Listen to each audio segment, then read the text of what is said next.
rappelle que vous êtes le parrain de la Fondation pour la recherche médicale et qu'à ce titre, vous rendrez souvent visite à quelques chercheurs dans leur laboratoire pour comprendre leur travail. Et là, vous avez rencontré le docteur Ghislaine Dehaene, qui est directrice de recherche au CNRS, qui dirige l'équipe de neuroimagerie au Neurospin de Saclay. Alors d'abord, un petit mot sur cette chercheuse, Ghislaine Dehaene. Eh bien voilà, elle est directrice de recherche au CNRS en l'occurrence, elle a été financée pour des recherches sur la dyspraxie développementale. Elle a reçu un beau prix en plus. Oui, 240 000 € pour étudier cette pathologie qui est assez peu connue et très peu étudiée. Il n'y a que 3 études pour l'instant. Qui touche même les études de prévalence sont un petit peu floues, entre 1 et 6% des enfants. Et en quoi ça consiste? C'est un trouble de l'automatisation des acquisitions. Voilà, le mouvement. On n'a pas besoin on se concentre la première fois qu'on fait ça, puis ensuite ça devient automatique, on peut faire autre chose pendant qu'on fait ça. Alors dans l'écriture, évidemment c'est très difficile, dans la lecture ça devient compliqué. Et ce qui est difficile, c'est que ça se détecte assez tard, parce qu'au départ, tous les enfants ont les mêmes difficultés de coordination pour écrire.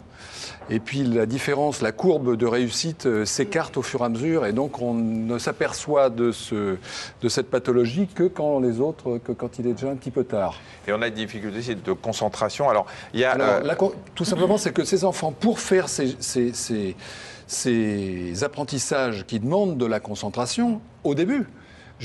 Et quand ça devient automatique, il n'y a plus besoin de concentration. Et eux, ils ont besoin de cette concentration tout le temps. Ils ont besoin de se concentrer en permanence. C'est des enfants à qui on dit tout le temps, mais fais attention, mais t'as pas écouté, tout simplement. C'est les maladroits d'autrefois. Voilà, qu'est-ce qui est maladroit, celui-là? Pour fermer, leur fermeture éclair, eh ben, ils ne vont pas entendre les consignes de la maîtresse parce que ça va leur demander... Une chose à la fois. Voilà, une chose à la fois, c'est difficile. Voilà. Et alors justement, il y a un petit film, on va voir un petit film dans quelques instants. Que utilise Ghislaine Dehaene pour montrer que la quantité d'attention que notre cerveau possède est limitée. Ouais, alors c'est un film qu'on avait déjà diffusé, mais c'est parce qu'il avait été fait pour de la prévention d'accidents de vélo. Alors, ce que vous allez faire, vous allez bien suivre, c'est en anglais, mais c'est traduit en dessous, sinon je le ferai.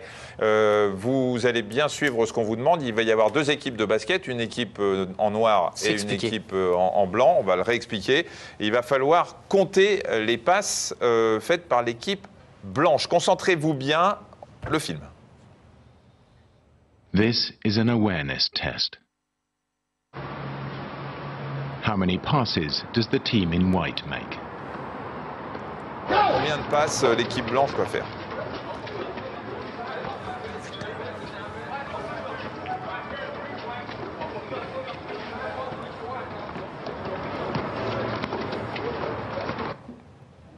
Voilà, normalement.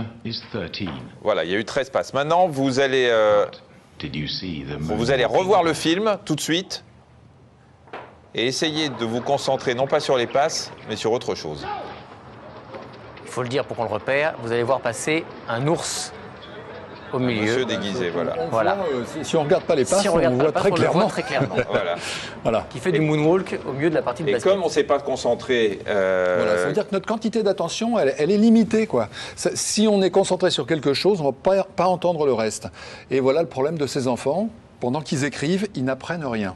Donc, alors, qu'est-ce qu'on fait? D'abord, on étudie au niveau neurologique qu'est-ce qui se passe. Alors, l'IRM fonctionnel permet de savoir quelles zones du cerveau sont activées pendant qu'ils font ça, de voir la différence avec les enfants qui n'ont pas cette pathologie, voir l'automatisation se produire dans le cerveau, c'est-à-dire que tout d'un coup, l'attention redevient disponible pour faire autre chose, et puis essayer de leur donner les outils pour pallier leur pathologie. Alors, il y a une association qui s'appelle Cartable Fantastique qui met en ligne et sur DVD des cours sur ordinateur dans lequel donc il n'y a pas le problème de la coordination d'écriture, et puis qui mettent également peu de choses sur l'écran parce que leur difficulté de coordination, elle est aussi dans les saccades oculaires. Alors, l'œil se balade pour chercher les informations.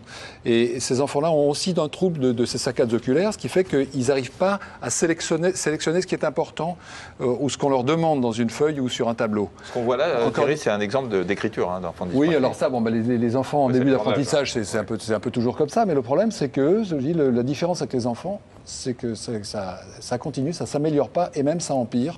À l'adolescence, c'est calamiteux.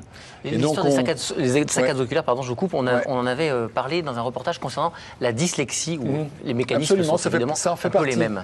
Voilà, ça en fait partie. Donc, sur les écrans de cartable fantastique, on met une information une par une, les informations une par une, de manière à ce que ces enfants qui sont d'une intelligence tout à fait normale, qui n'ont aucun problème d'apprentissage avec ce qui est oral, puissent progresser, puis transformer, élaborer des stratégies pour pouvoir faire des apprentissages. Elle est optimiste, Ghislaine Dehaene, sur l'avancée de ses travaux, sur ce qu'on va pouvoir en tirer comme information pour les enfants? C'est le début, parce que cette maladie est très peu décrite. Donc, d'une part, il y a l'IRM fonctionnel pour savoir quelles zones sont activées, puis il y a l'IRM structurel pour savoir, est-ce qu'il y a des anomalies, probablement dans le sillon pariétal, peut-être. Enfin, c'est long, c'est le début de l'exploration de cette maladie très peu connue. Et on rappelle qu'elle est aidée Dehaene par la Fondation, pour la recherche médicale. Qui aide toutes les pathologies. Qui reverse l'argent qu'on lui verse. Donc, absolument. Qui a besoin... Donc, un appel au don, qui a besoin de votre aide, parce que le don privé, c'est 1/3 de la recherche en France. C'est très important. C'est ça? FRM.org. Et puis pour Cartable Fantastique, on mettra l'adresse du site aussi sur France5.fr.